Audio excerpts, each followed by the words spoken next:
संपूर्ण ब्रज साक्षात राधा कृष्ण का प्रकट स्वरूप है। उसमें गिरिराज जी ब्रजमंडल का हृदय है, साक्षात श्री कृष्ण है। और उसमें भी यह चंद्र सरोवर सारस्वत कल्प की लीला के अनुसार भगवान श्री कृष्ण की महारास स्थली, पुष्टि मार्ग के जहाज, उद्धव जी के अवतार, महाकवि सूरदास जी ने 73 वर्ष रहकर यहाँ अपने श्याम को रिझाया है। 1.25 लाख पदों की रचना, ऐसा कहा जाता है कि इसी स्थान पर बैठकर उन्होंने की। बल्लभकुल का भी यह एक महान तीर्थ है और इस महान तीर्थ को जागृत करने का श्रेय 2 महापुरुषों को है। एक पूज्य बाबा श्री ठाकुरदास जी महाराज, पंडित जी महाराज की आज्ञा से वे यहाँ आकर विराजे। और आज जो कुछ दिख रहा है संस्कार ब्रजवासियों में, ये जो कुछ उत्सव भाव भक्ति दिख रही, इसमें बाबा का योगदान है। बाबा यहाँ विराजे, बाबा ब्रजवासियों से प्रेम करते हो, ब्रजवासी बाबा से प्रेम करते। पूज्य सदगुरुदेव श्री गणेश दास जी भक्तमाली जी का भी संबंध यहाँ से, इस गांव से, ब्रजवासियों से बड़ी घनिष्ठता पूर्वक रहा, अंतिम क्षण तक रहा। ब्रजवासियों ने महाराज जी को अपना बाबा माना और महाराज जी ने गांव को अपना गांव माना। पूज्य बाबा ठाकुरदास जी यहाँ विराजते, निरंतर गो चिंतन उनको बना रहता था। एक कसाई एक देसी बछड़ा ले जा रहा था, उस बछड़े को देखकर बाबा को दया आई और बाबा ने किसी व्यक्ति से कहकर कसाई से बछड़ा खरीद लिया गया और उस एक बछड़े को बचाने से यहाँ गौशाला का आरंभ हुआ। फिर पूज्य गुरुदेव श्री गणेश दास जी भक्तमाली जी महाराज की अध्यक्षता में एक समिति का गठन हुआ और यहाँ गौशाला विधिवत आरंभ हुई। अपने समय की सबसे पुरानी गौशाला ये है। इस गौशाला से अनेक गौशालाओं का जन्म हुआ। आज तक इस गौशाला के माध्यम से सैकड़ों ब्रजवासियों के घरों में गोपालन आरंभ हुआ और हजारों की संख्या में गोवंश के प्राण बचाए गए। तो यह एक उत्तम आदर्श गौशाला है। पुस्तकालय भी है, शिक्षण संस्थान भी है, औषधालय भी है और यह निरंतर प्रगति के पथ पर अग्रसर है। आज आवश्यकता है सभी गोभक्त, राष्ट्रभक्त, भारतीय सनातन विचारधारा में श्रद्धा रखने वाले लोग, वैष्णवजन, सबके सहयोग की आवश्यकता है और प्रेम से गौशाला को सब अपनी मान करके इसमें सहयोग करें। ऐसी है विनय पत्रिका। ऐसा अनुपम ग्रंथ है गोस्वामी तुलसीदास जी महाराज का कि इस एकमात्र ग्रंथ का आश्रय कोई साधक ले ले तो साधक जीवन के समस्त प्रश्नों का समाधान हो जाएगा। भगवत प्राप्ति का मार्ग प्रशस्त ही नहीं हो जाएगा, ईमानदारी से यदि विनय पत्रिका का चिंतन करे, उसे अपना जीवन बनावे तो इसी शरीर से इसी जन्म में निश्चित भगवत साक्षात्कार हो जाएगा, इसमें कोई संदेह नहीं। समर्थ सद्गुरु जो कार्य करते हैं वही कार्य विनय पत्रिका करती है। जैसे अष्टादश पुराणों का सार सर्वस्व फलरूप श्रीमद् भागवत है और भागवत को लिखने के बाद भगवान व्यास पूर्ण संतुष्ट हुए, फिर और कुछ जीवों के कल्याण के लिए लिखने की आवश्यकता नहीं है, अब हमारा प्रयोजन पूर्ण हो गया, ऐसा भगवान व्यास जी ने समझा। ठीक इसी प्रकार से भगवान की प्रेरणा से कलिमल ग्रसित जीवों के ऊपर अत्यंत अनुग्रह करके कलियुग के दोषों से बचने के उपाय के रूप में जीव का परम कल्याण हो जाए, इसी जन्म में भगवत प्राप्ति हो जाए, साधक के अंतःकरण का ज्ञान, वैराग्य, भक्ति तीनों सुदृढ़ हो जाएं, परम परम प्रेम उसे प्राप्त हो जाए, वह कृतकृत्य हो जाए, कृतार्थ हो जाए, इसी प्रयोजन के लिए मानो गोस्वामी जी ने अपनी अंतिम कृति के रूप में इसको प्रकट किया। इसको YouTube पर प्रचारित भी किया जा रहा है, इस प्रसारण भी इसका किया जा रहा है। उसको जो भी देखेंगे उन्हें घर बैठे नित्य सत्संग प्राप्त हो जाएगा। और हम ऐसा अनुभव करते हैं कि उन्हें यह नहीं लगेगा, जितनी देर वे सुनेंगे उनको नहीं लगेगा कि हम वृंदावन से दूर हैं। आप अपने घर में बैठकर यह अनुभव करेंगे कि हम संतों के, गुरुजनों के चरणों में श्रीधाम वृंदावन में ही भावमय स्वरूप से बैठकर श्री विनय पत्रिका के माध्यम से सत्संग कर रहे हैं। त्यूपुर में सिर टीको, त्रिपुरारु भगवान शिव, इनसे बड़ा दाता और कोई दूसरा पुरुषार्थों का नहीं है। धर्म अर्थ काम मोक्ष तो देते ही हैं, भगवान का प्रेम भी देते हैं। भोरो भलो भले भाय को भूखो, भलोई कियो सुमिरे तुलसी को। ये बड़े भोरे हैं, बड़े भले हैं, भाव के भूखे हैं। कहते कोई प्रमाण तो दो, तो तुलसीदास जी कहते मैं दूसरा उदाहरण कहाँ खोजने जाऊं, इस तुलसी का भला तो इन्हीं ने कृपा करके किया है। हमने पहले दिन कहा था ना कि भगवान शिव ने ही अनाथ अवस्था में भटकते हुए तुलसीदास जी के पोषण के लिए भगवती पराम्बा जगदम्बा अन्नपूर्णा को नियुक्त किया। भगवान शिव ने ही गुरु नरहरियानंद जी को आदेश देकर और तुलसीदास बालक को अपनाने की आज्ञा दी। गोस्वामी तुलसीदास जी के जीवन में जो कुछ मिला है वो भगवान भूत भावन विश्वनाथ के अनुग्रह से मिला है, इसलिए बहुत ही कृतज्ञ हैं तुलसीदास जी महाराज। कहते देखो तो सही, इस तुलसीदास जैसे का मंगता का कितना भला कर दिया, इसको आत्माराम आप्त काम पूर्ण काम परम निष्काम बना दिया। इसकी संतों में गणना होने लगी। ताबिनु आस को दास भयो, कबहू न मिट्यो लघु लालच जी को। बिना आशा के इनके चरणों का मैं दास हो गया, क्योंकि इनके चरणों का दास बने बिना लालच मिट नहीं सकता। अंतिम पंक्ति तो बड़ी जोरदार है, बड़ी विलक्षण है कवितावली में। गोस्वामी जी कहते हैं साधो कहा करी साधन ते, जो पे राधो नहीं पति पार्वती को। तुलसीदास जी कहते हैं अरे तुमने बड़े से बड़े कठोर साधन किए तो क्या किए, यदि पार्वती पति की आराधना नहीं की तो तुम्हारे कोई साधन तुम्हारे काम आने वाले नहीं हैं। और भगवान शिव, इसलिए इनको नित्य जल चढ़ाओ, इनसे प्रार्थना करो। और इनको सबसे ज़्यादा प्रसन्नता कैसे होगी, ज़्यादा से ज़्यादा शिव जी को राम नाम सुनाओ, ज़्यादा से ज़्यादा हरिनाम सुनाओ। जब जप करने बैठो तो यह अनुभव करो कि भगवान उमा महेश्वर सामने बैठकर सुन रहे हैं, हनुमान जी सामने बैठकर सुन रहे हैं, आचार्य गुरुदेव समक्ष बैठकर सुन रहे हैं। इस भाव में डूब करके तब नाम का जप करो। फिर देखो कितने जल्दी नाम जपते जपते शरीर में रोमांच होने लग जाएगा, कंठ भर आवेगा, नेत्र भर आवेंगे, कैसी प्रेम की विलक्षण दशा प्राप्त होगी। इस पद्धति से नाम का जप करो। साधो कहा करी साधन ते, जो पे राधो नहीं पति पार्वती को। हमको तो हम क्या कहें, यदि तुलसीदास जी महाराज का जन्म नहीं होता, अवतरण नहीं होता और उन्होंने कृपा करके अपने 12 ग्रंथों को प्रकट नहीं किया होता, तो हम समझते हैं ये जो दुर्भाग्य से शैव वैष्णव विद्रोह की खाई एक बन गई थी, वो कभी पटने वाली नहीं थी।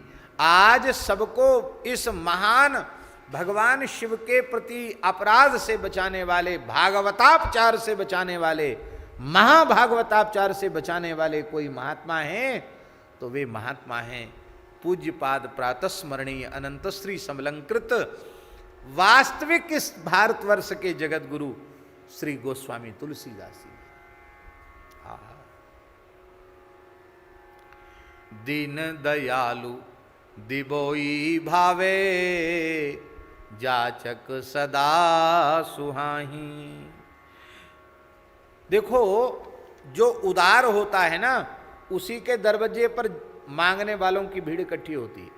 जो कंजूस होगा उसके दरवाजे पर कोई क्यों आएगा। एक राजा था, बड़ा कंजूस था। कंजूस लोग बातें बहुत मीठी मीठी बना लेते हैं, वो उतनी चतुराई की बातें बना लेते हैं कि उनको कुछ लगे नहीं, बस बातन के बतबनवियाँ बब्बा बनते हैं वो, केवल बतबनिया, और उनसे कुछ बनता नहीं है। वो राजा भी बड़ा मीठा बोलता था, वो देता किसी को एक फूटी कौड़ी नहीं था। और उसका एक मंत्री था, उस मंत्री का नाम था नंदन। तो जब कोई मांगने वाला आता तो राजा कहता, हाँ हाँ ये संपत्ति और किस लिए है, आप लोगों के लिए ही है। मैं राजा किस लिए, आप लोगों ने मुझे राजा बनाया है, ये सब आप लोगों की सेवा के लिए। नंदन, सरकार, हजूर, आज्ञा, वो इनका समाधान करो।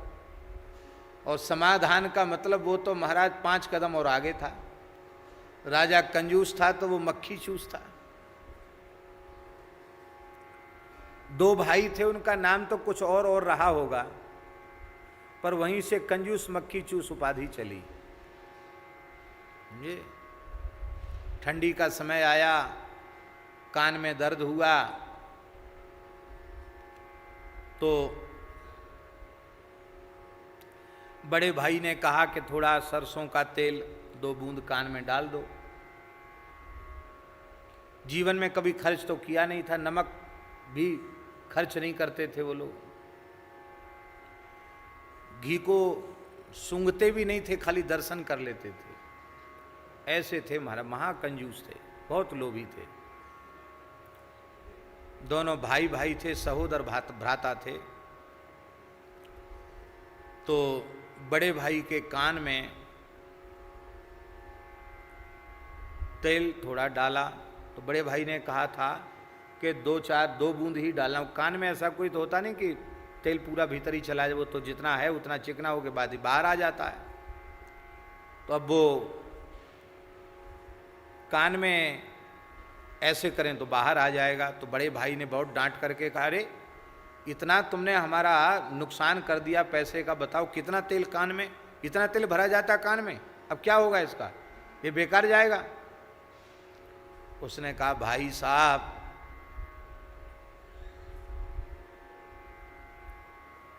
आप चिंता ही मत करो, आखिर तो मैं आपका छोटा भाई हूं। उसने क्या किया, बड़े भाई के कान में मुंह लगा के ऐसे कर लिया, सोख लिया कान, तो कान को चूस लिया। तो कर्ण चूस, क्या नाम हुआ उसका, कर्ण चूस। वो 2-4 बूंद तेल भी उसने चूस लिया, तो कर्ण चूस शब्द से फिर कंजूस बन गया। बड़े भाई ने कहा, वाह भाई हो तो ऐसा हो। उठ के बैठा तो उसने देखा कि अरे ये क्या, वो तेल थोड़ा सा गर्म किया था तो एक मक्खी उसमें मर गई थी, वो कटोरी में मक्खी पड़ी थी। अरे राम राम, सबरा तेल तो मक्खी पी गई। बताओ, इतनी असावधानी जीवन में पहली बार कोशिश की, तुमने ऐसा क्यों किया।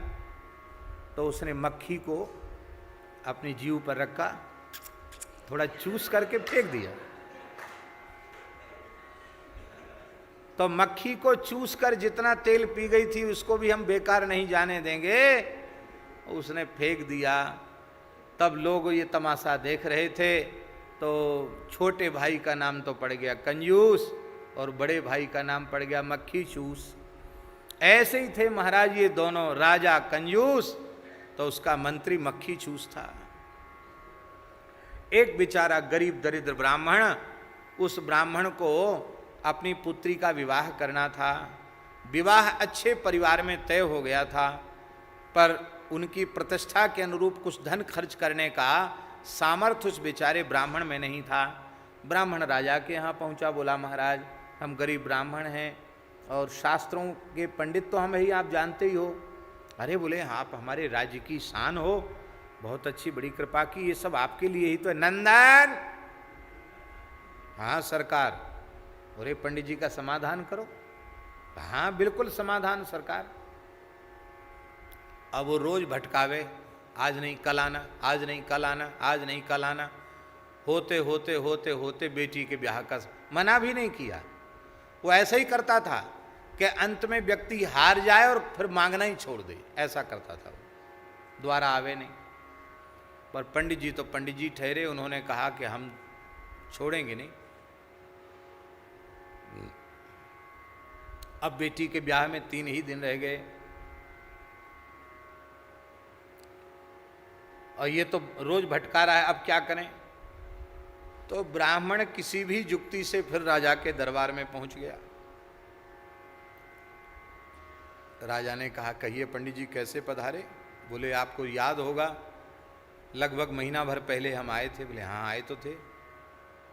याद करो? बोले हाँ हाँ याद आ गया। आपकी पुत्री का विवाह हो गया ना? अरे महाराज होए कहाँ से, 3 दिन बकाया हैं तो समाधान नहीं हुआ। नंदन सरकार समाधान? अरे महाराज हुआ आया है, समाधान क्या, बस अभी हुआ। पंडित जी बोले अब तुम मत बोलो, हमें बोल लेने दो, हमको कुछ चाहिए नहीं। हमारी बेटी का ब्याह होए न होए हमें अपने मन की कह लेने दो। राजा ने कहा जरूर कहो, ये दरबार है, सबकी सुनी जाएगी। तो वो ब्राह्मण बोला, अग्रे नकारः पश्चान्नकारः मध्ये नकारेण हतो दकारः इत्थम नकारत्रय सन्निवेशात् प्राप्ति ही कथम स्यात् खलु नंदनेन। ब्राह्मण विद्वान तो थे ही, तत्काल उन्होंने अपने आशु कवित्व का प्रयोग करते हुए कहा कि महाराज आप तो कंजूस हो और ये आपका सेवक मक्खी चूस है, इसका नाम रखा है नंदन, तो आगे नाम में ना और पीछे भी ना, बीच में दा पता नहीं कैसे धोखे से आ गए नंदन में, पर दा भी सुरक्षित नहीं रहा।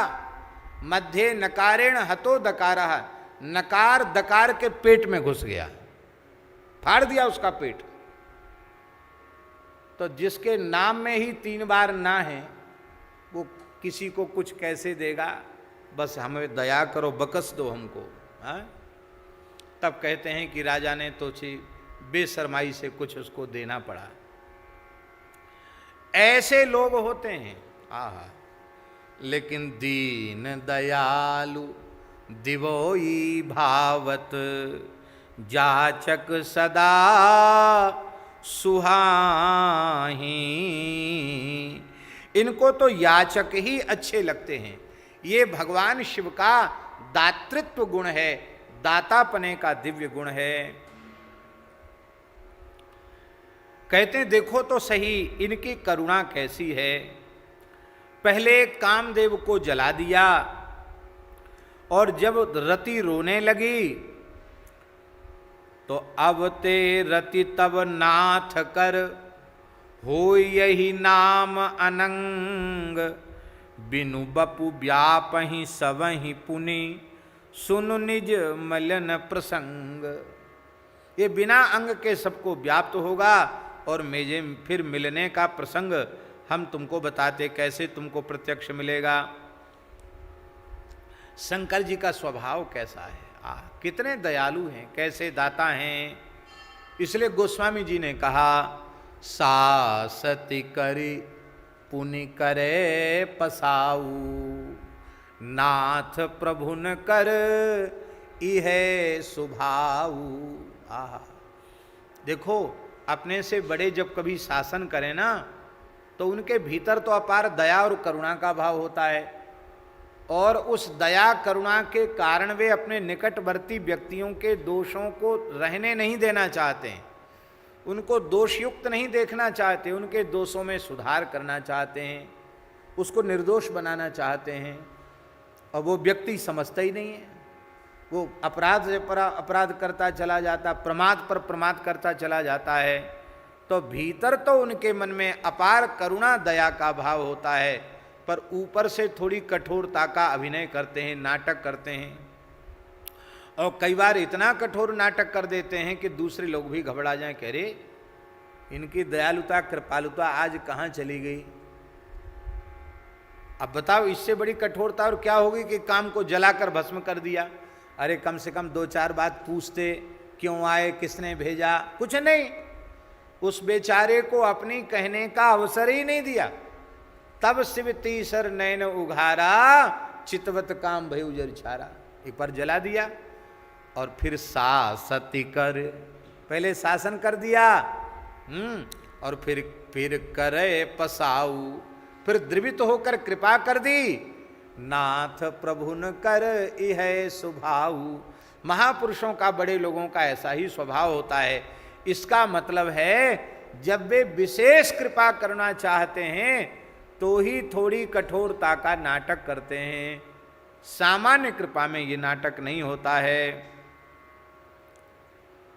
देखो,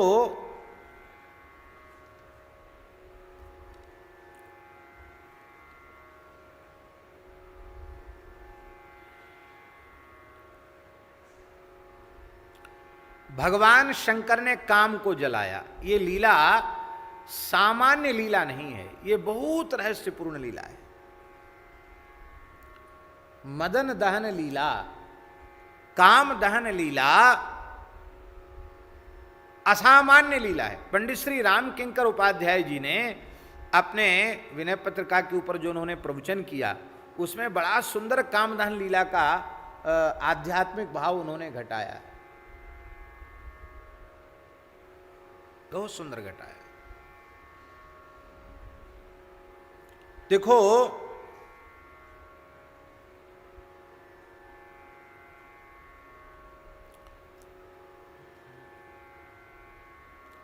आरोग्य, आरोग्य बहुत ध्यान से सुने। आरोग्य, शरीर का आरोग्य और मन का आरोग्य, अंतःकरण का आरोग्य।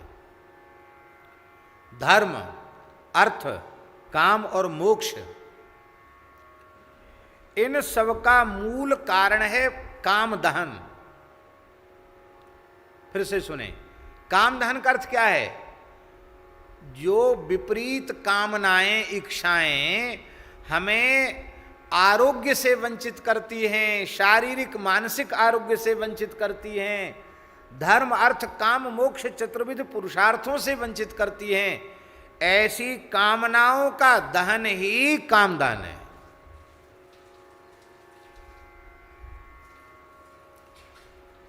ब्रह्मचर्यम परम बलम, ब्रह्मचर्य को परम बल कहा गया। ब्रह्मचर्य का अर्थ है अष्टांग मैथुन त्याग, जननेन्द्रिय का निग्रह, इसको ब्रह्मचर्य कहा गया। और ये कामोपभोग की प्रवृत्ति बड़ी भयंकर है। उसका कारण ये है कि अब कह ही दें, उसका कारण ये है कि इस देह की उत्पत्ति में भी वह विषय भोग ही कारण है। स्त्री पुरुष का संयोग संभोग इस देह की प्राप्ति में कारण है। तो जिसके जन्म में, जिसके संस्कार में ही भोग की वृत्ति है, वो कैसे छोड़ दे? एक बात। दूसरी बात, जैसे जन्मजात बछड़ा, उसको दूध पीना कोई नहीं सिखाता है, अपनी माँ को खोज लेता है और कैसे थन में मुंह लगाना चाहिए, कैसे गाय पिन्हाएगी, कैसे दूध चूसना चाहिए, वो सब जानता। क्यों जानता है? क्योंकि अनेक जन्मों में किसी न किसी का बछड़ा होकर दूध पीने का अभ्यास उसको है, तो वो जन्मांतरीय संस्कार के अनुसार दूध पीना सीख जाता है। क्यों? अनेक जन्मों में दूध पी चुका है। ठीक इसी प्रकार से ये विषय की, भोग की प्रेरणा किसी से पढ़ने की, किसी से लेने की आवश्यकता नहीं पड़ती। न जाने कितने जन्मों तक बार बार संसार का, भोगों का, विषयों का इसने सुख अनुभव किया है, तो वे संस्कार, अनंत जन्मों के संस्कार इसके चित्त पर पड़े हुए हैं। उन संस्कारों को सर्वथा समाप्त करना बहुत कठिन काम है। कोई कपड़ा एकदम काला कलूटा हो गया, एकदम दाग लग गए, धब्बा लग गए, ऐसा खराब हो गया कि आप मुगरी से कूटो और सोडा में डाल के उबालो तो भी वो जल्दी साफ ना हो, ऐसा हो गया। तो एक बार दो बार धोने से साफ होगा? वो होगा? नहीं होगा। उस कपड़े को बार बार धोना पड़ेगा। चाहे जितना दाग युक्त कपड़ा हो, धोते धोते धोते धोते एक दिन ऐसा आएगा कि वो कपड़ा एकदम स्वच्छ हो जाएगा, साफ हो जाएगा। ऐसे ही इसकी विषय की कीच को धोने के लिए, दागों को धोने के लिए दो ही साधन हैं, दो साधन है। क्या साधन है?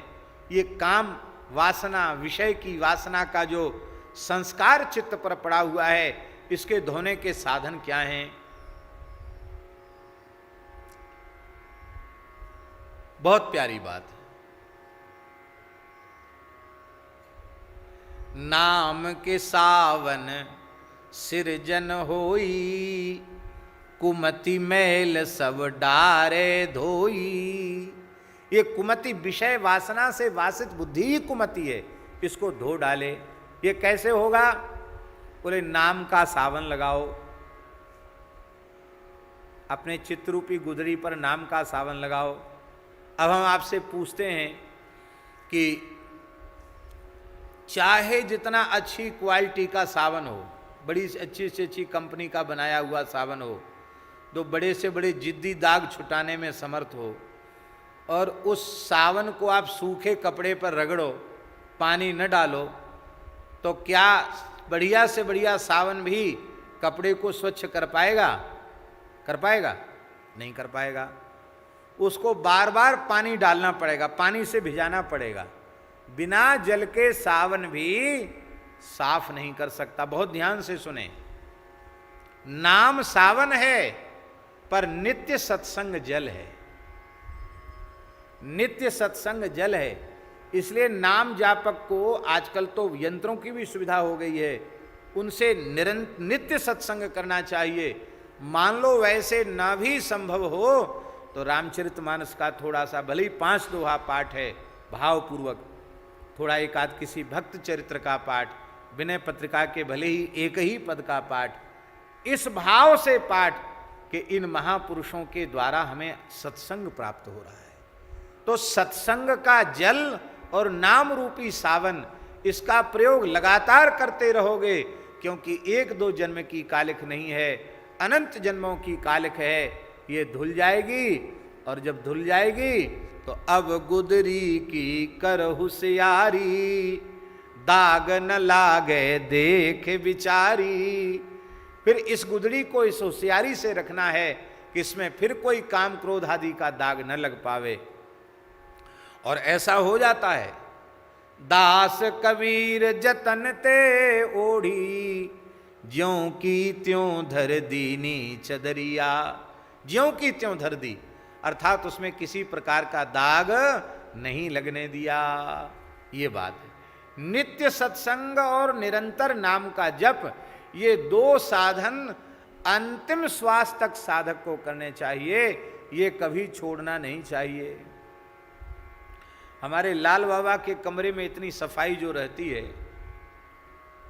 बाथरूम में इतनी सफाई रहती है, कपड़ों में इतनी सफाई रहती है, उसका कारण ये है कि हम लोग तो जब बहुत ज़्यादा हो जाता है तब सोचते हैं कि चलो अब आज नहीं कल धो देंगे, कल नहीं परसों धो देंगे। पर हमें पूछते तो हम इनसे नहीं है, लेकिन हमें लगता है कि जरूर रोज़ सफाई करते होंगे, उनको लगता भी है समय सफाई में। इससे एक प्रेरणा लेनी है। प्रेरणा ये लेनी है कि इसी प्रकार से नित्य सत्संग और निरंतर हम नाम जप करेंगे तो ऐसी ही सफाई, चमकती हुई सफाई बनी रहेगी। और जब हमारा हृदय भवन निर्मल होगा तो श्री सीताराम जी उसमें अपनी मधुर लीलाएं अपने आप करने लग जाएंगे। गंदी जगह पर तो मनुष्य ही भी नहीं रहना चाहता है। जहाँ काम क्रोध आदि की सड़ांग आ रही है, वहाँ भला ठाकुर जी कहाँ से विहार करेंगे। इसलिए अपने हृदय को निर्मल बनाना है। निरंतर, इसमें निरंतरता। रोज साफ करो, रोज सफाई करो, और ठीक से रोज सफाई करोगे तो कोई ऐसा समय भी आ जाएगा कि सावन की भी रोज जरूरत नहीं पड़ेगी। ठीक से पानी से भी धो दोगे तो साफ हो जाएगा। बोलो वृंदावन बिहारी लाल की जय। तो ये अनंत जन्मों के संस्कार हैं, ये जल्दी शांत होते नहीं। और ये काम जो है इसकी उपभोग की प्रवृत्ति बड़ी भयंकर है। इतनी भयंकर प्रवृत्ति है कि ये बड़े बड़े ऋषि मुनि महात्माओं को भी नहीं छोड़ती है, उनके चित्त में भी क्षोभ उत्पन्न कर देती है। अब देखो, बहुत ध्यान से सुने। भगवान शंकर के 3 नेत्र हैं, 2 तो सबके होते ही हैं, उनके 3 नेत्र हैं। ये क्या है? विशुद्ध ज्ञान और विशुद्ध वैराग्य युक्त होकर निरंतर जब जप तप आदि साधन किए जाते हैं, पवित्र साधन विशुद्ध ज्ञान विशुद्ध वैराग्य की दृष्टि से युक्त होकर के, ज्ञान वैराग्य यही नेत्र हैं, इस दृष्टि से युक्त होकर के जब दीर्घ काल तक साधन किया जाता है तो उस साधन का परिणाम होता है क्या? जब अपने सभी इंद्रिय गोलकों के द्वार को बंद कर देते हैं, इस दृष्टि को बंद कर देते हैं, इसका मतलब है ऐसी ज्ञान वैराग्य की दृष्टि हम स्वीकार कर लेते हैं कि अब संसार की गंदगी, अब संसार के विषय का कचरा इन आँखों के रास्ते से फिर भीतर न जा पावे, ऐसा कर देते हैं। तब उस समय ये 2 नेत्र हैं, ज्ञान और वैराग्य, ये 2 नेत्र जागृत होने के बाद हरि गुरु और संतों की कृपा से साधक का तीसरा नेत्र खुलता है। वो तीसरा नेत्र क्या है? उस तीसरे नेत्र का नाम है विवेक। उसका नाम क्या है? विवेक। विवेक रूपी तीसरा नेत्र खुलता है, और ये विवेक जब जागृत होता है तो तब शिव तीसर नयन उघारा, चितवत काम भयउ जरी छारा। अब देखो, शंकर जी भगवान का ध्यान कर रहे हैं, श्री रघुनाथ जी उनके हृदय कमल में विराजे हैं और वे उनकी रूप सुधा का पान कर रहे हैं, उनके रोम रोम से राम राम का जप हो रहा है। आंख बंद करके शंकर जी बैठे हैं। शंकर सहज स्वरूप संहारा, लाग समाधि अखंड अपारा। समाधि लगाकर शंकर जी बैठे हैं और कामदेव ने उनके भीतर क्षोभ उत्पन्न किया, उनकी वृत्ति चंचल हुई। चंचल हुई तो ध्यान छूटा, ध्यान छूटा तो उन्होंने विचार किया कि ज्ञान और वैराग्य की पूर्ण दृष्टि होने के बाद ये चंचलता कैसे? तुरंत उन्होंने अपने विवेक को जागृत किया और विवेक जागृत हुआ। विवेक रूपी तीसरा नेत्र जैसे ही खुला कि काम तत्काल जलकर भस्म हो गया। मानो शंकर जी कहते हैं कि जब, अरे साधको, जब तुम्हारे हृदय में इस प्रकार की कोई दुर्वृत्ति प्रवेश करे और तुम्हारे चित्त में श्री रघुनाथ जी के नाम रूप लीला की विस्मृति होने लग जाए, उसमें आंख बंद करके अपने विवेक रूपी तीसरी नेत्र को खोलना, तो वो जो अविवेक जन्य जो काम है, काम जो है ना वो अविवेक से जन्य है, अविवेक से ही काम पैदा हुआ है। और जब विवेक की तीसरी दृष्टि उत्पन्न होगी तो काम नष्ट हो जाएगा। अविवेक से ही काम पैदा होता है। विवेक हो जाए तो काम माने कामना रहेगी ही नहीं। तो ये उसका भाव है। मन तो हमारा था कि हम कहें साधो इंद्री खाई गई जग सारा, लेकिन कई बार कह चुके हैं, उस पद को हम नमस्कार करते हैं। अंतिम वाक्य में मलुकदास जी ने कहा है, मनुआ मार भजय भगवंत ही यामति कबहु न ठाना। कहत मलूक जी घरी दो सुख को, कहत मलूक दीवाना। जीरा 2 घड़ी के सुख को, कहत मलूक दीवाना। 2 घड़ी के विषय सुख के लिए इसने अपने जीवन को दांव पर लगा दिया। बोलो भक्तवत्सल भगवान की जय। जो भगवान के भजन में काम विक्षेप कर रहा था उसको उन्होंने समाप्त कर दिया। और समाप्त करने के बाद, अब ध्यान से सुने, अब जब समाप्त किया तो उसको जिंदा क्यों किया?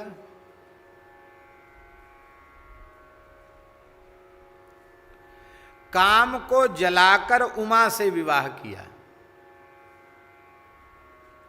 ध्यान से सुने, काम को जलाकर उमा से विवाह किया। उमा से विवाह किया। उमा। उमा शब्द की व्युत्पत्ति शिव पुराण में लिखी है। क्या लिखा है? यह लिखा है कि जब भगवती पार्वती ने भगवान शिव को वर रूप से प्राप्त करने के लिए जंगल में जाने का निश्चय किया, तो उनके शरीर की सुकुमारता को, उनके लावण्य को देख करके, उनकी कोमलता को देख करके माँ मैना का हृदय भराया, नेत्र भराए। रोते हुए उन्होंने कहा, ऊ माँ, माँ माने मत जाओ मत जाओ, कैसे कठोर तप करोगी उमा। इसका मतलब है शिवरूप कल्याण रूप साधक को उस वृत्ति का पाणी ग्रहण करना है जो संपूर्ण विषयों का, भोगों का त्याग करके, महलों का त्याग करके हैं आत्मस्वरूप शिव का वर्ण करने के लिए कठोर तप में प्रवृत्ति होती है। ऐसी निष्काम वृत्ति भगवती पार्वती है, उनसे विवाह किया है। निष्काम वृत्ति को स्वीकार किया, कामेक्षा के लिए, भोगेक्षा की पूर्ति के लिए नहीं, दूसरों के हित के लिए काम स्वीकार किया। बहुत ध्यान से सुने, माने कामना करना मना नहीं है, काम बुरी चीज नहीं है।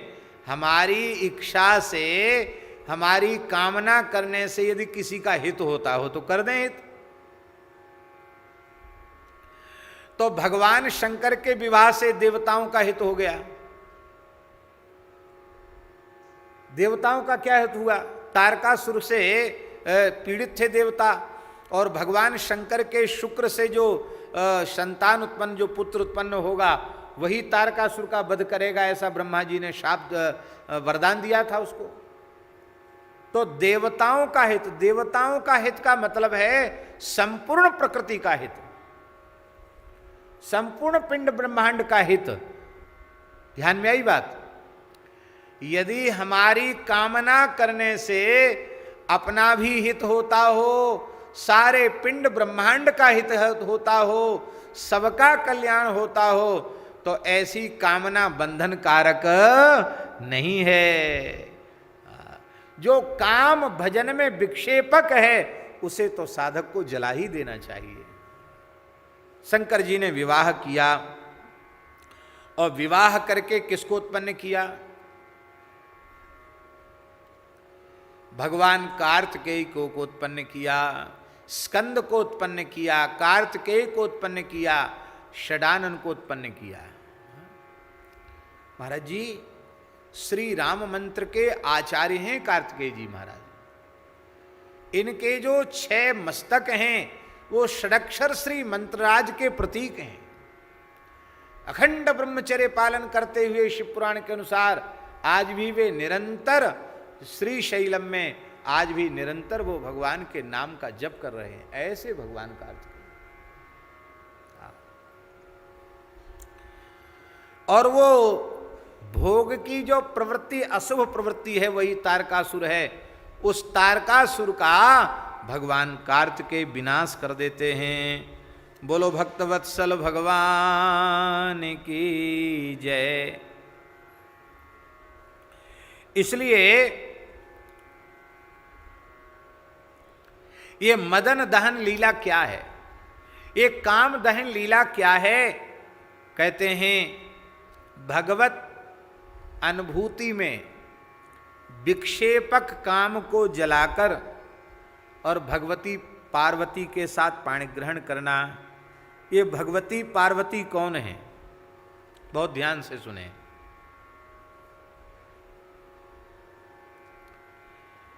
प्रेम लक्षणा रसरूपा भक्ति ही पार्वती है। और प्रेम लक्षणा रसरूपा भक्ति रूपी जो पार्वती है, उनका परमात्मा शिव से मिलन कब होगा? बहुत ध्यान से सुने। परमात्मा शिव से मिलन, प्रेम लक्षणा रसरूपा भक्ति स्वरूपा पार्वती का मिलन परमात्मा शिव से तभी संभव हो पावेगा जब वैषयिक काम को दग्ध कर दिया जाएगा, काम को जला दिया जाएगा। इसलिए पहले काम को जलाया, और वो काम किसने जलाया? भगवान शिव ने जलाया। इसका मतलब है अरे जीव, तुम्हारे हाथ में जितना है उतना तुम करो। तुम राम राम कर सकते हो, राम राम करो। तुम कथा सुन सकते हो, कथा सुनो, कीर्तन करो, सेवा करो, पर काम जलाना तुम्हारे बस की बात नहीं। काम तो राम जी की दृष्टि से जलेगा, काम तो शिव जी की दृष्टि से जलेगा। और जब भजन से कामना रूपी काम का दाह हो जाएगा तो फिर उस परमात्मा के साथ तुम्हारी रसरूपा प्रेम लक्षणा भक्ति का विवाह हो जाएगा। और इसी विवाह का नाम है श्री शिव पार्वती विवाह। इसी का नाम क्या है? शिव पार्वती विवाह। पाणी ग्रहण हो जाएगा। इसलिए सच्चिदानंद भगवान शिव के साथ प्रेम लक्षणा भक्ति के मिलन का नाम है शिव पार्वती विवाह। और ये तब होता है जब काम दहन हो जाता है। काम दहन के बिना भक्ति का परमात्मा से अर्थात बहुत ध्यान से सुने, इसका अर्थ है कामना से कलुषित जो भक्ति है उसका पाणी ग्रहण शिव नहीं करते हैं।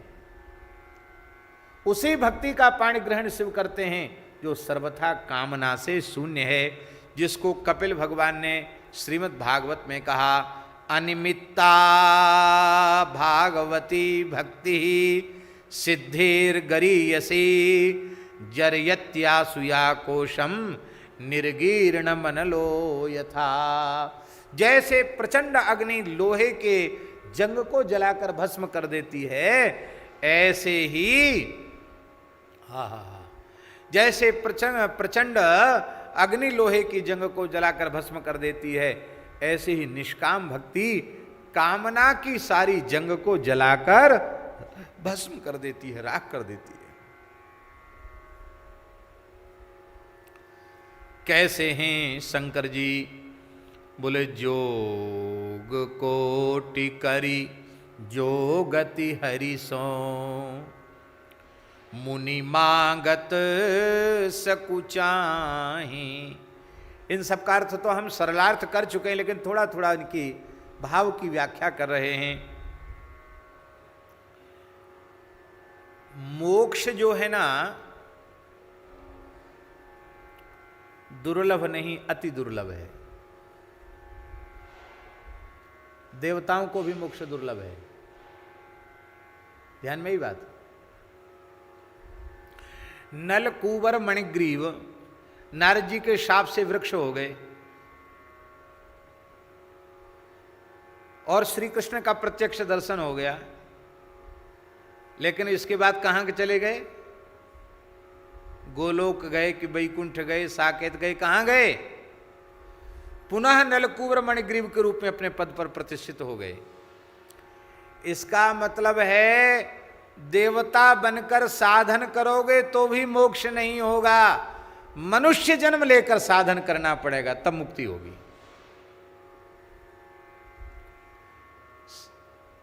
इस दृष्टि से देव शरीर अत्यंत अत्यंत दिव्य होने पर भी देव शरीर की अपेक्षा मानव शरीर अत्यंत अत्यंत श्रेष्ठ है, क्योंकि साधन धाम मोक्ष कर द्वारा पाए न जेहि परलोक संहारा।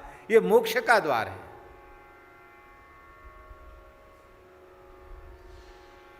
नर तन पाय विषय मन देहि, पलटि सुधाते सठ विष लेहि।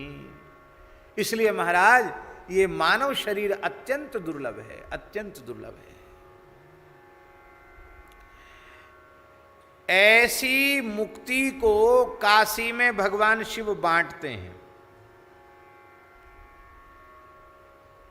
ऐसा नहीं है दीनबंधु दास जी कि घोषणा करवाते हों कि हमारे दरवाजे पे आ जाओ, सदाव्रत मिल रहा है, भंडारा हो रहा है, हरिहर आ जाओ, पंगत बैठिए। ये नहीं। लोग भले ही उनके सामने न आवें, वे काशी की गली गली में घूम घूम करके ये सदाव्रत बांटते हैं। इतनी उदारता और कहां होगी जहां याचक को आना न पड़े, दाता स्वयं याचक के निकट पहुंच जाए और बिना मांगे दे दे। काशी में मुक्ति मांगने की जरूरत नहीं है, बिना मांगे मुक्ति दे देते हैं। बड़ा सुंदर श्लोक है, बहुत सुंदर श्लोक है। पुराण का, स्कंद पुराण का श्लोक है, बड़ा प्यारा श्लोक है। इतना प्रसिद्ध श्लोक है कि हम समझते हैं आपको शायद याद भी होगा। काशी महात्म्य का श्लोक है, केदार खंड का।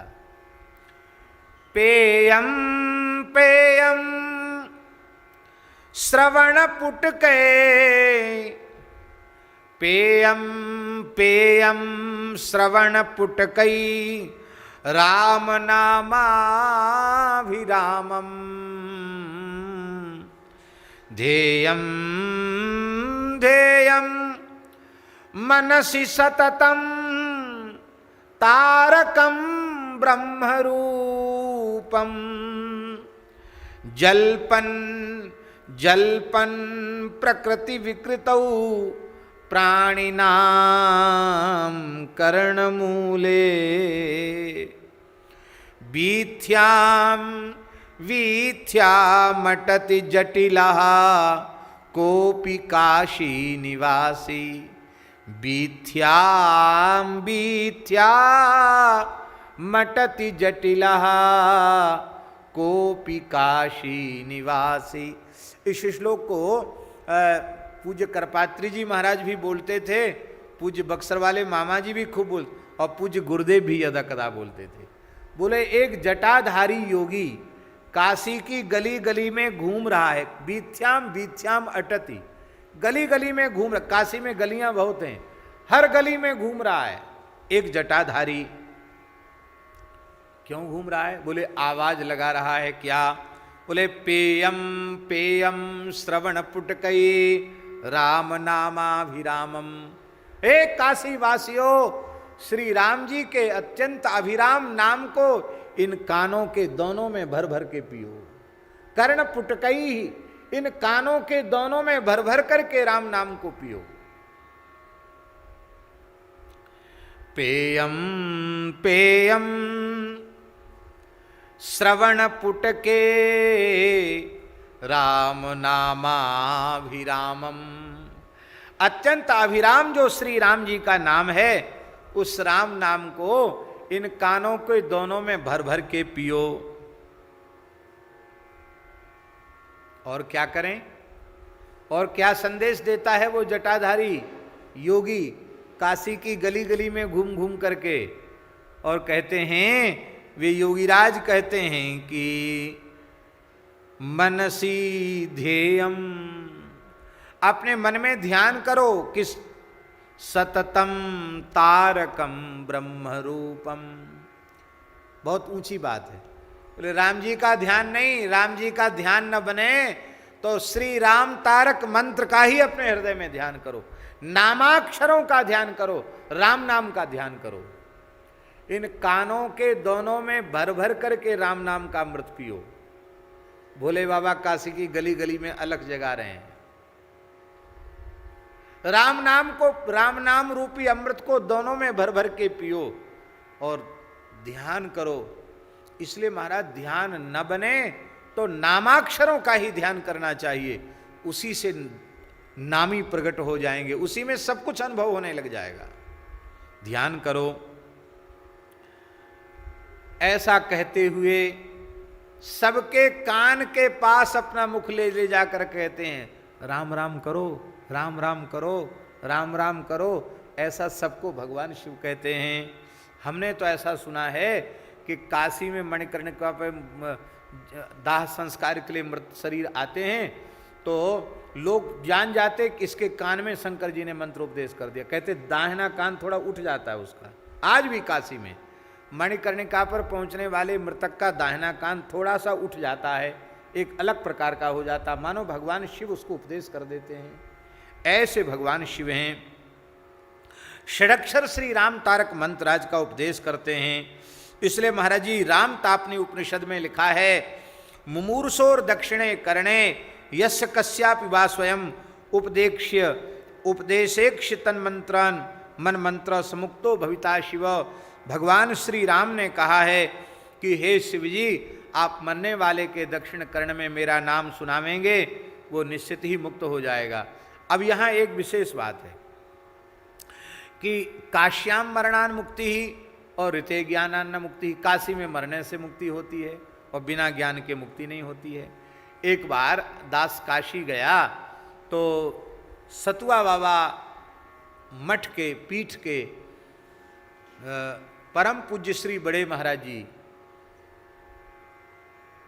अनंत श्री संपन्न आचार्य चरण श्री स्वामी जमुना दास जी महाराज, हमारे ऊपर बड़ा स्नेह था, बड़ी कृपा थी उनकी। तो वो पल्ली पार थे, गंगा जी के भजन कर रहे थे, हमको बुलवाया था, हम गए वहाँ। तो उन्होंने हमसे यही प्रश्न किया। उन्होंने कहा कि ऋते ज्ञानान्न मुक्ति ही और काश्याम मरणान मुक्ति ही। तो ये तो ऋते ज्ञानान्न मुक्ति तो खंडित हो गई, ज्ञान की जरूरत ही नहीं, काशी में मरो और मुक्ति हो जाए। तो ऋते ज्ञानान्न मुक्ति ही इस श्रुति की संगति कैसे बैठेगी? तो दास ने उनके चरणों में यही निवेदन किया कि ऋते ज्ञानान्न मुक्ति में भी कोई बाधा नहीं है। क्यों? जब कोई उत्तमोत्तम महापुरुष, अधिकारी महापुरुष, समर्थ महापुरुष उपदेश करता है तो उसके उपदेश में इतनी सामर्थ्य होती है कि उपदेश के अव्यवहित उत्तर क्षण में ज्ञान की उत्पत्ति हो जाती है। अरे शंकर जी जिसको राम नाम सुनावेंगे, राम तारक सुनावेंगे, उसको ज्ञान उत्पन्न नहीं होगा। शंकर जी की वाणी से नाम श्रवण करते ही उसके सारे अशुभों का क्षय हो जाएगा, कर्म राशि का क्षय हो जाएगा, ज्ञान उत्पन्न हो जाएगा, और ज्ञान उत्पन्न हो गया तो मुक्त हो जाएगा। पर यह सुविधा काशी में ही है, क्योंकि काशी में ही शंकर जी उपदेश करते हैं, इसलिए काश्याम मरणान मुक्ति भी सही है और ऋते ज्ञानान्न मुक्ति भी सही है। ये सुनकर वे बहुत संतुष्ट हुए थे। उन्होंने कहा हमने बहुत लोगों से पूछा लेकिन आज हम पूरी तरह हम संतुष्ट हो गए। इस समय श्री संतोष दास जी महाराज वहाँ सारा कार्य संभाल रहे हैं, वे ही महंत पद पर अभिषिक्त हैं। तो उनके गुरुजी की बात ये हम बता रहे हैं। महाराज जी रामतापनी उपनिषद में लिखा है, श्री रामस्य मनुम काश्याम जजाप वृषभध्वजः मन्वंतर सहस्रैस्तु जप होमार्चनादिभिः। हजारों मनवंतरों तक काशी में रहकर भगवान शिव ने श्री राम तारक सरक्षर मंत्र आज का जप किया, जप भी किया, दशांश होम भी किया, अर्चन भी किया, तर्पण भी किया, सविधि श्री राम तारक मंत्र का अनुष्ठान किया। 1-2 वर्ष तक नहीं, 1-2 मनवंतर तक नहीं, हजारों मनवंतरों तक भगवान शिव ने वहां जप किया। इसलिए तो दास निवेदन करता है कि काशी के तो कण कण में राम नाम व्याप्त है, काशी के कण कण में श्री राम तारक मंत्र व्याप्त है। इसलिए भगवान शिव की इस पवित्र नगरी में अंतिम क्षण तक गोस्वामी तुलसीदास जी महाराज विराजे। ततः प्रसन्नो भगवान श्री राम अप्राह शंकरम। भगवान श्री राम प्रकट हो गए, प्रसन्न हो गए, शंकर जी से बोले वृणीस्व यद्भीष्टम तद्दास्यामि परमेश्वर।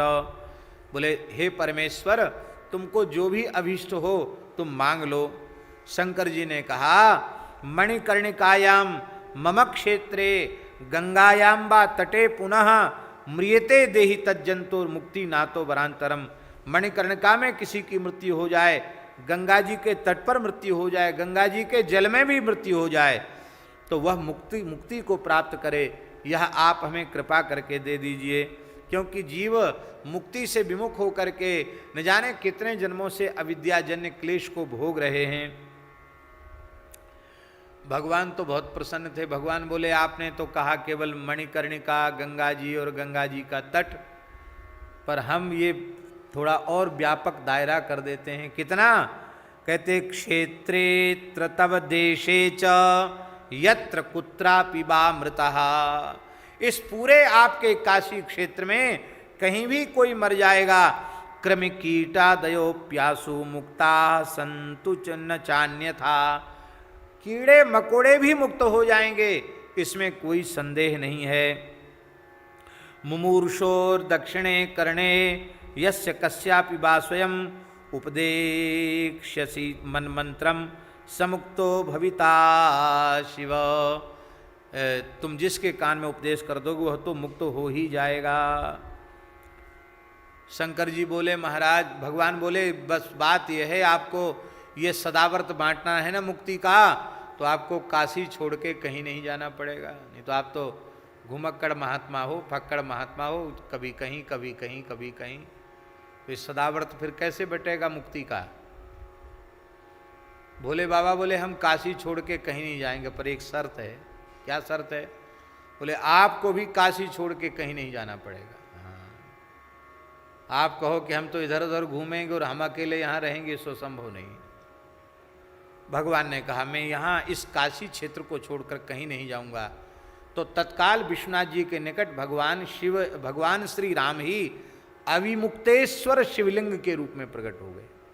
काशी विश्वनाथ मंदिर में ही अविमुक्तेश्वर महादेव का दर्शन है।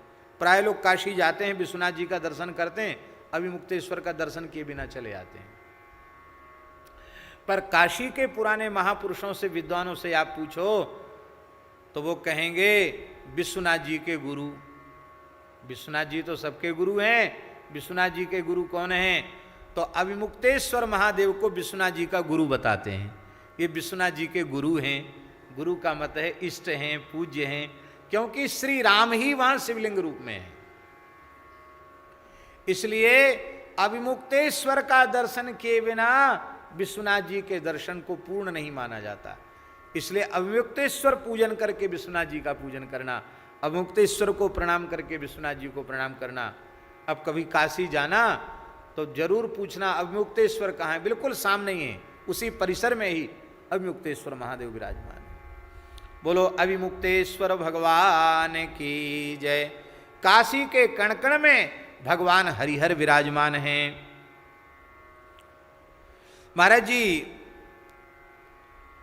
पद्म पुराण में उत्तरखंड में 270 अध्याय में 40वें श्लोक में बड़ा सुंदर भाव लिखा है भगवान व्यास ने। मुमूर्षोर मणिकर्ण्याम तु अर्धोदक निवासिना अहम ददामि ते मंत्रम तारकम ब्रह्मदायकम। भगवान शिव ने राम जी से कहा है काशी में मरने वाले व्यक्ति के, तो मणिकर्णिका में मरने वाले व्यक्ति के कान में मैं नाम का उपदेश करूंगा।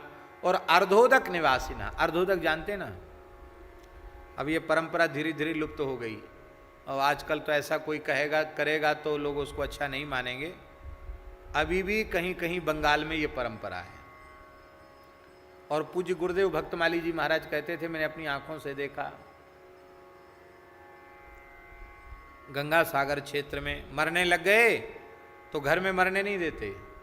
अब डॉक्टर ने कह दिया, वैद्य ने कह दिया कि अब बस ये जमीन पर ले लो, ये मरने ही वाले हैं, घंटा डेढ़ घंटे में जब चले जाएं बस अब जाने वाले हैं। तो जब ये पक्का हो जाता कि व्यक्ति मरने वाला है, तो अभी मरा नहीं है, उसको तुरंत गंगा जी ले आते हैं और गंगा जी में ले जाकर के अर्धोदक निवासिना, आधा लिटा देंगे बाहर और आधे पैर कमर तक कर देंगे गंगा जी में और चारों ओर से खड़े हो जाएंगे। तुलसी की माला उसके गले में डाल देंगे और डाल के थोड़ा रज का ही तिलक लगा देंगे और तिलक लगा के हरि बोल हरि बोल हरि बोल हरि बोल हरि बोल हरि बोल हरि बोल हरि बोल हरि बोल करेंगे। सब पानी उलीचेंगे, न मरतो होए सो जल्दी जय सिया राम है जाए। बस जैसे उसके प्राण निकल जाएंगे तब इसके बाद में फिर उसका संस्कार वगैरह करेंगे। अर्धोदक निवासिना, देखो लोक में जो परंपराएं होती हैं उनका भी कोई न कोई शास्त्रीय आधार जरूर होता है। तो ये परंपरा आज भी है, अर्धोदक निवासिना। हरि बोल हरि बोल हरि बोल हरि बोल करके उसको जल्द भगवान के पास भेज देते हैं।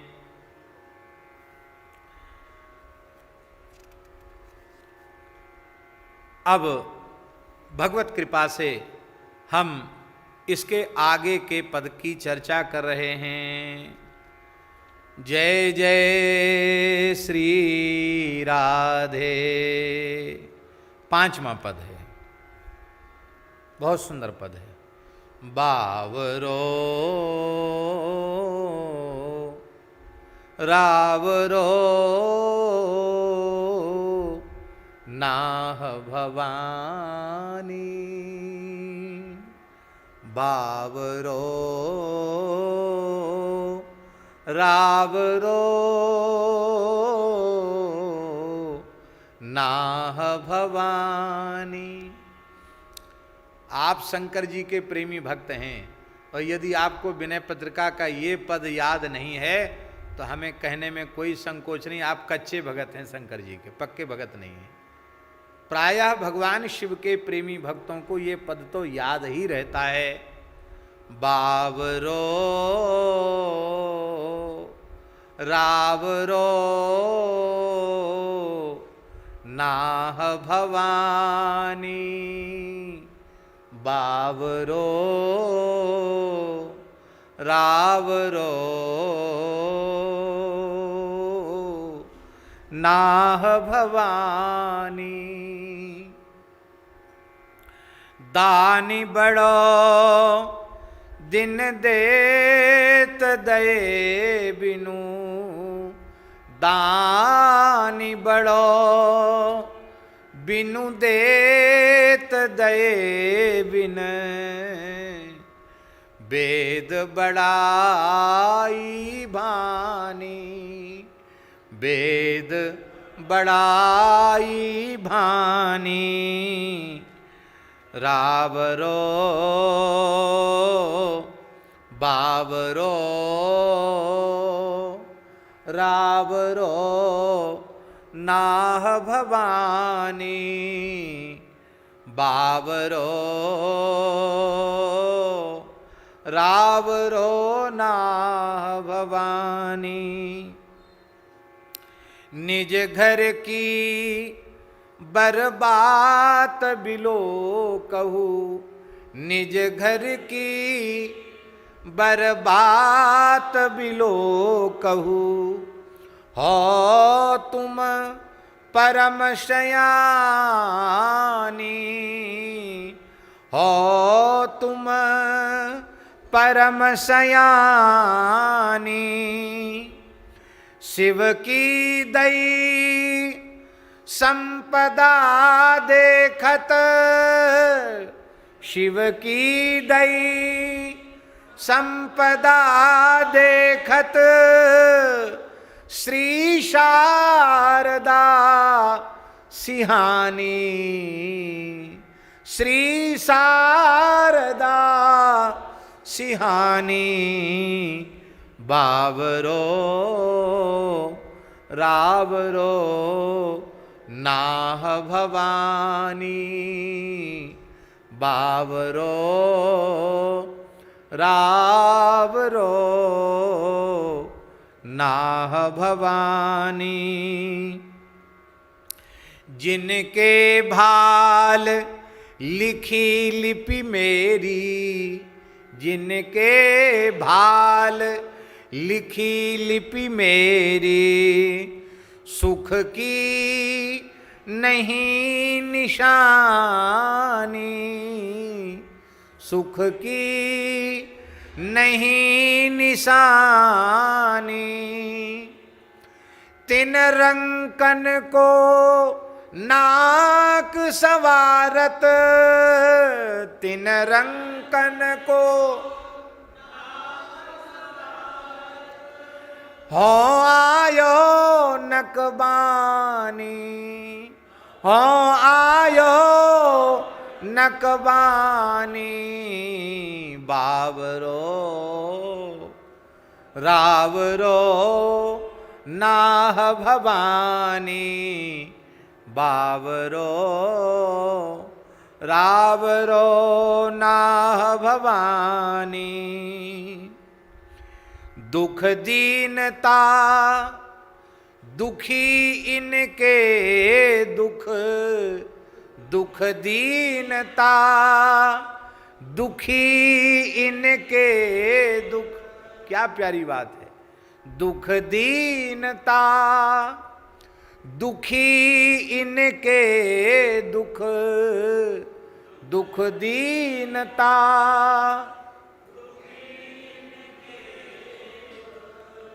जाचकता अकुलानी, जाचकता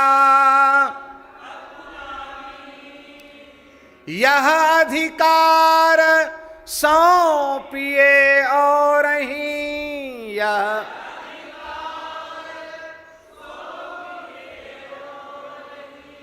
भीख भली में जानी, भीख भली में जानी, बावरो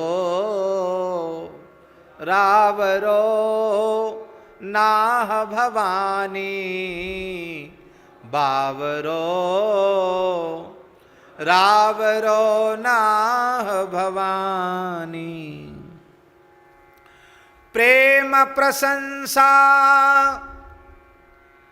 विनय व्यंगजुत, प्रेम प्रशंसा सुन विधि की